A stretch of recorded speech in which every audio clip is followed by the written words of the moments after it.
Miss হবে না আপনার পছন্দের টিভি শো। দেখুন জি5 অ্যাপে একদম ফ্রি। আমি জানি না তুমি আমাকে দিয়ে কি করাতে চাইছো। মনে হচ্ছে স্রোতের সাথে ভেসে চলেছি, অদৃশ্য একটা বাঁধনে বাধা পড়ছি।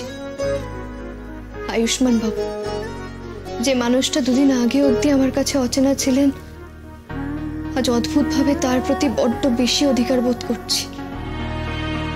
একমাত্র তুমিই জানো বৌরানী, আমি কি মানসিক অবস্থার মধ্যে দিয়ে যাচ্ছি।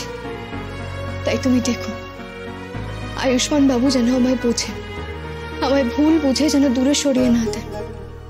এই পরীক্ষায় তুমি আমার সহায় হও।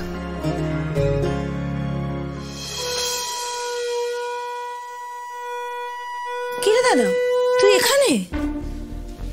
এখানে মানে সকালবেলা কোথায় যাব আমি? আরে ঠাম্মা তোকে ডাকছে তো অনেকক্ষণ ধরে, তুই যাসনি? ঠাম্মা ডাকছে? কোথায় ডাকছে ঠাম্মা? ঠাকুর দালানে তোকে অনেকক্ষণ ধরে ডাকছে, অপেক্ষা করছে, তুই যা। ওই ঠাম্মা তো কিছু বললো না। অবশ্য ঠাম্মার সাথে সকালবেলা দেখাও হয়নি। ঠিক আছে, আমি দেখছি, দাঁড়া কি বলছি শুনে আসছি।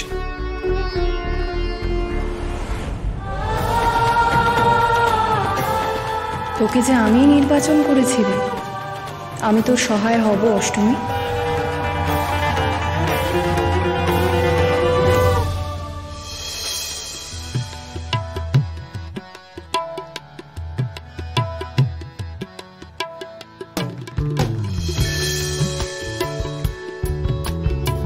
কি ব্যাপার, আপনি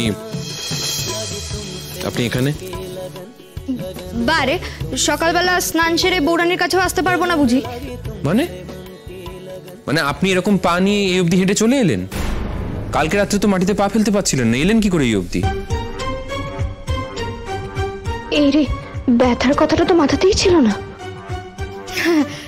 ব্যথা ছিল, কাল রাতে ছিল, আজকে নেই। এইটা আপনার বাড়ি, এখানে আপনার পরিবারের লোকজন আছে, আপনার বন্ধুরা আছে, কিন্তু আমার তো এখানে আপনি ছাড়া কেউ নেই। আপনি আমার একমাত্র কাছের মানুষ, তাই আপনি আমার পায়ে ওষুধটা লাগিয়েছেন বলেই সেটা একেবারে ম্যাজিকের মতো কাজ করেছে। আপনি ভুলে গেছেন না যে আমিও আপনাকে বন্ধু মনে করেছিলাম, খুব ভালো একজন আপন বন্ধু মনে করেছিলাম, কিন্তু আপনি বন্ধুত্বের মর্যাদা রাখতে পারেননি অষ্টমী। যখন পুকুরে ক্লোরিন বা ব্লিচিং পাউডার দেওয়া হয় তখন পুকুরের জলটা খুব ঘোলাটে হয়ে যায়, কিন্তু তারপরেই কিন্তু আবার পুরো জল পরিষ্কার হয়ে যায়। কি বলতে চাইছেন? মানে কথাটার মানেটা কি বুঝলাম না। আমি আপনাকে এটাই বোঝাতে চাইছি যে এখন পরিস্থিতিটা ঘোলাটে হয়ে আছে।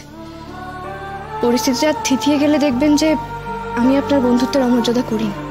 যাই হোক, ঠাম্মা কোথায় বলুন? ঠাম্মির সাথে কথা ছিল আমার, জানেন কোথায়? আমি এখানে থাকলে তবে তো আমায় দেখবি দাদু ভাই। এখানে থাকলে মানে? আরে আমি তো এখানে ছিলামই না, আমি আমার নিজের ঘরে ছিলাম। আর তুই তোর নতুন বউকে দেখার অজুহাত বানালি এই বুড়িকে। আমি কি উল্টোপাল্টা কথা বলছো? আমি তো অন্য কাজে যাচ্ছিলাম।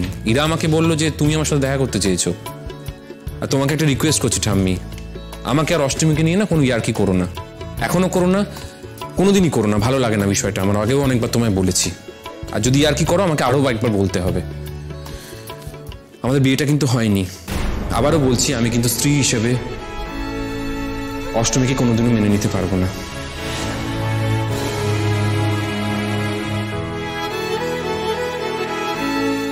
জি5 ডাউনলোড করুন আর সব এপিসোড দেখুন একদম ফ্রি।